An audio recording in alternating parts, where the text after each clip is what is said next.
making a zombie open world survival game. So let me tell you about the idea. The game is about a guy who's stranded on an island. The island is overrun with the dead. The objective of the game is to scavenge loot and survive. You will come across a lot of zombies and interesting challenges. You will build bases and thrive. I will be organizing this project using Mila Node. I will use big goals to node things like character and zombies and map, and I will make sure those big goals can be divided into smaller goals so everything seems a little less overwhelming. For the first devlog, we will be creating the character movement. This will include directional movement, jumping, crouching and sprinting, and we'll create a dynamic camera movement system. To start, we will create a project in Unreal Engine 5. We will use the third-person template, however the game will be in first-person mode. Now that we're loaded into the project, first thing we need is a skin. I found this character MetaHuman I made a while back, so this will be great for our game. I'll set it to the highest quality and I'll just add that to the game. I went ahead and imported the skin into Unreal, but there's one problem. The animations are kind of buggy. If I walk backwards, it's just kind of moonwalking. If I start moving sideways, it's doing the same thing. So we gotta fix that. So let's just quickly plan what we need to do. We'll just add a column. We'll name this to do, and we'll add a to do. First things first, we need a first person camera. We need to be able to move in first person mode. Second of all, we'll implement full movement. This means we can walk backwards because that's not an option at this point. Thirdly, we'll add the crouching system. This is what we're gonna do today. So we'll start with the first person camera. Afterwards we'll start working on being able to strafe and move backwards. Then we'll do crouching and then we'll make a sprinting system. Okay, I've decided to first start on the first person camera. Here you can see I'm positioning the camera on the correct spot, locked to the head. Now it's just I'm creating some controls, so if you press C on your keyboard it will trigger the code I'm about to write. And further it's just a little bit of code that just tells the cameras to switch on or off depending on which key I press.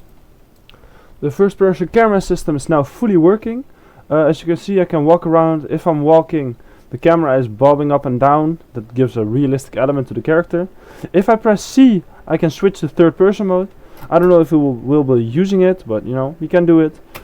So yeah, that's done. Let's move on to the next system. Now that the camera system is working, we can start working on the movement system. I will be using Mixer mode to get my animations, because it's free and there's a ton of animations to choose from. I'll start by getting animations like running, strafing and jumping. I will use these animations and combine them with our character. This was a lot harder than I thought, because every time I messed up and the animation was just very buggy and very annoying. But eventually I figured it out and we ended up with this.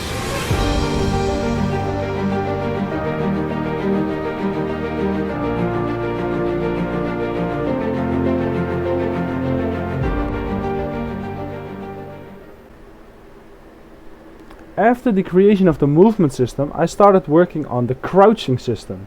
I created an input for crouching. Then afterwards I went, let me find it here. I went to the third person character and right here I called that input. What I did with that input is I just called crouch and called uncrouch. I added some animations into these functions, and now if we go into the game, we can see that if we start walking, and if I press Control, I will start crouching. If I release Control, I will stop crouching. If I hold Control and start walking, we're crouching. So that system is working now. Now we'll move on to our sprinting system. The basics of this should be pretty easy. we'll just create a new input action. We'll call this like sprint. If we go into this, we'll just save it and then close it again. We go into our input, AMC default, we'll add a mapping. We can see sprint over here. We'll get the shift key mounted to that one, and we'll save. Now that we're in the code, we'll call the IA underscore sprint, and on started we'll call set max walk. Oh wait, I forgot something. We grab the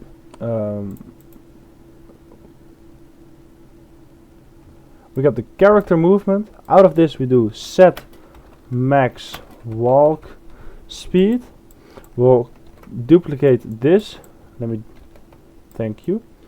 On started we set it here, and on completed we set it to here.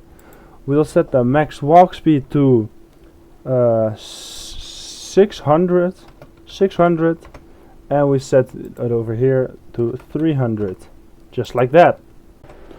Back in our game, we can see that if we're walking, we're not walking at our normal walking speed, and if we press shift, we will start sprinting. If we release shift, we're back to walking again. There's just one problem: we can run forever. So let me just create a sprinting system off camera, and then I'll get back to you guys. As you can see, I added a little blue bar in the bottom left of our screen. This will indicate how much we sprint. So if I press shift and start sprinting, we can see the sprinting is decreasing. The stamina is decreasing. If I let go, it'll just recharge again. The progress bar is temporary. We'll make a beautiful UI at some point, and we'll stylize it to the game we're making. But for now, temporarily, it'll just be this. With those systems implemented, we have come to an end of this devlog. We have made a movement system, a crouching system, we have created a camera system, and a sprinting system. In between episodes, I will finish up some minor things to make them look a little bit better. In the next episode, we will start working on a melee combat system, which would mean punching and blocking and all that kinds of stuff, which will be pretty cool when they're implemented. If you enjoyed this video and want to keep up with the series, give the video a like and hit the subscribe button. See ya!